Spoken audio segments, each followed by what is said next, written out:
Salut, aujourd'hui je vais vous présenter 3 thrillers. Donc après avoir fait une première vidéo que vous avez trouvé dans le coin sur 3 films d'horreur méconnus, on avait Relique et autres, je vous laisse regarder la vidéo. Là je vais vous présenter 3 thrillers américains, je sais même pas si The Guest n'est pas anglais d'ailleurs, je reviendrai après. Mais 3 thrillers dans la langue de Shakespeare, avec Une virée en enfer, donc mené par Steve Zahn. Excellent en ce moment au cinéma dans La Roy. C'est un espèce de thriller, mais moitié slash comédie complètement barré. Ça aurait pu être fait par les frères Cohen d'ailleurs. Très très bon, si vous ne l'avez pas vu, il faut aller le voir au cinéma.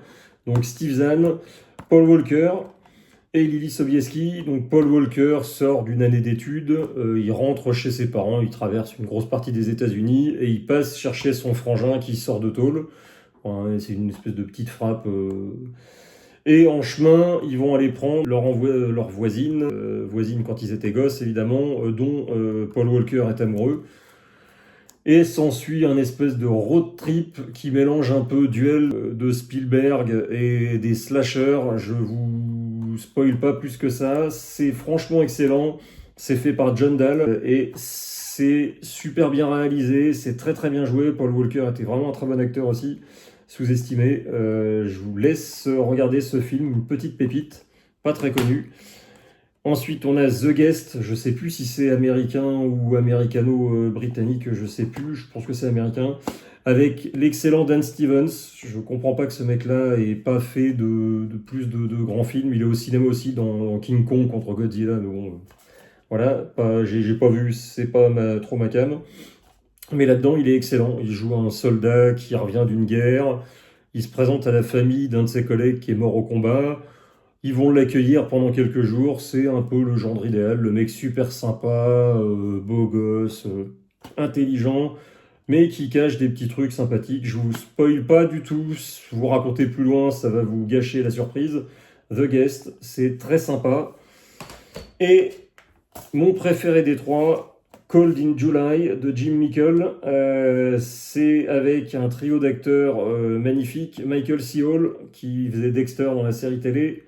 Je vous présente pas Dexter, hein, excellente série télé, à part les saisons 5 à 7 ou 8 qui étaient pas terribles, mais bon, les 4 premières et la toute dernière qu'ils ont fait récemment pour boucler étaient vraiment super bien, ce qui se fait de meilleur à la télé avec les Breaking Bad et The Shield ou X-Files. Donc Michael C. Hall qui joue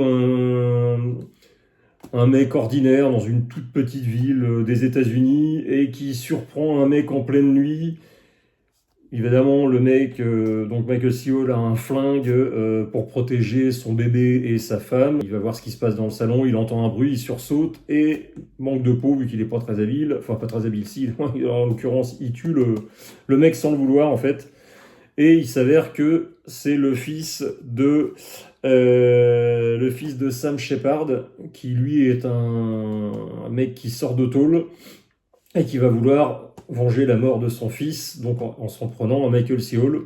Ça commence comme ça, comme un thriller un peu home invasion basique, et ça bifurque à mi-chemin sur complètement autre chose. Là c'est pareil, je vous en dis pas plus, c'est pas du tout...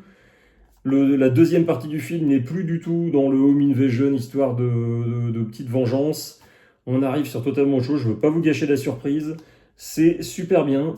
Il y a aussi Don Johnson qui sortait de Tarantino et qui est dans Django Unchained et qui est vraiment, encore une fois, fabuleux là-dedans. Alors que je n'aimais pas du tout cet acteur dans les années 80 dans Deux flics à Miami. Et franchement, c'est un super acteur. J'avais complètement sous-estimé. La mise en scène est super bien, la musique est très bien. Jim Mickle, je ne sais pas si c'est pas Jim Mickle qui fait la musique, ça a un petit côté Carpenter d'ailleurs dans la musique. C'est super bien, super ambiance, très bon script. Pareil, c'est pas très connu, je comprends pas pourquoi. Pour moi, c'est le meilleur des 3 avec aussi Une virée en enfer et The Guest qui est à voir, ne serait-ce que pour... bon, il y a Maïka Monroe qui est magnifique et Dan Stevens, donc déjà le duo d'acteurs donne envie. Voilà, si vous voulez passer une soirée télé sympa, si vous les avez pas déjà vus, c'est à découvrir. Salut!